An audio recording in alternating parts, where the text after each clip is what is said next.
Now to the deadly conflict in Syria. Turkey's military is entering its fourth day of bombing border towns occupied by Kurds with little signs of relenting. Turkish forces are claiming to have taken control of a key Syrian border town. However, Kurdish fighters appear to still be holding out in some areas, according to the Associated Press.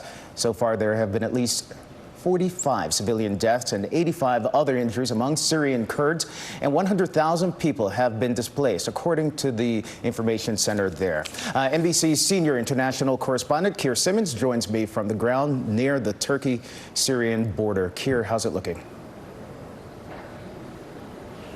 Well, those towns are being fought over right across the border, and that's because they are crucial to both the Kurds and to the Turkish forces if they want to take control of this area. That town of Ras Al-Ain, as you mentioned, the Turkish forces saying that they took it, then the Kurdish forces saying they pushed back. So it does appear that the Kurds, the mostly Kurds forces in opposition to the Turks, are fighting back despite the overwhelming force that Turkey has against them, and that includes artillery, that includes air power. The Turkish forces, the Kurdish forces, I'm sorry, just begging for help in reports coming out today, but at the same time saying that they are also fighting over another road, a crucial road, the M4, which stretches right along that Syrian border. Again, if Turkey manages to take control of that it will make the position for the Kurds very, very difficult.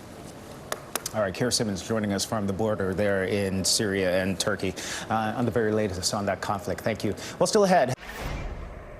Breaking news this hour, day 4 of Turkey pounding Kurdish territory near the Syrian border. NBC's Richard Engel was in one Kurdish town when it came under attack. Here at the front lines, it is mostly deserted. The Kurds are trying to stay off these exposed roads.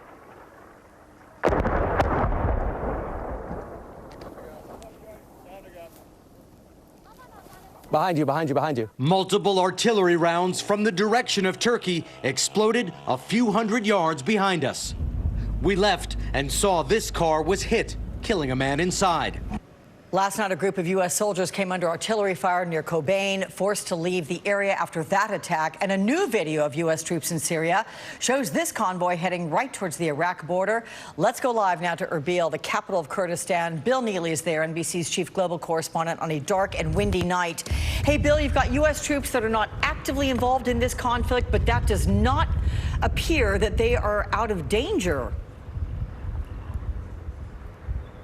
No, Alex, you're absolutely right. And yes, you do join us in the middle of a storm, but the real storm is on the battlefield. And as you say, U.S. troops are not out of it. And it brought a warning today from the U.S. Defense Secretary Mark Esper to Turkey to de-escalate this invasion before, as he put it, the situation becomes irreparable. Now, it's not clear who exactly fired towards those U.S. troops, Alex. A lot of the troops on the ground are actually Syrian rebels under Turkish command, but the Turks have most of the artillery, and that it does look like it was an artillery or a mortar strike. So yes, President Trump withdrew special forces from the actual borderline, but there are still U.S. troops in that area, and of course about 1,000 U.S. troops in Syria overall.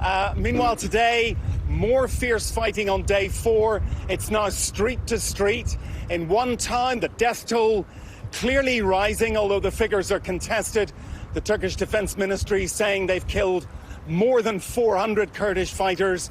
The Kurdish Red Crescent saying at least 60 civilians have been counted as dead. And the Turks are pushing on in spite of an international backlash. The US warning that its relations with Turkey are in grave danger. Germany has stopped arms sales to Turkey. The Arab League has condemned it for its invasion of Arab lands. But Turkey pushes on.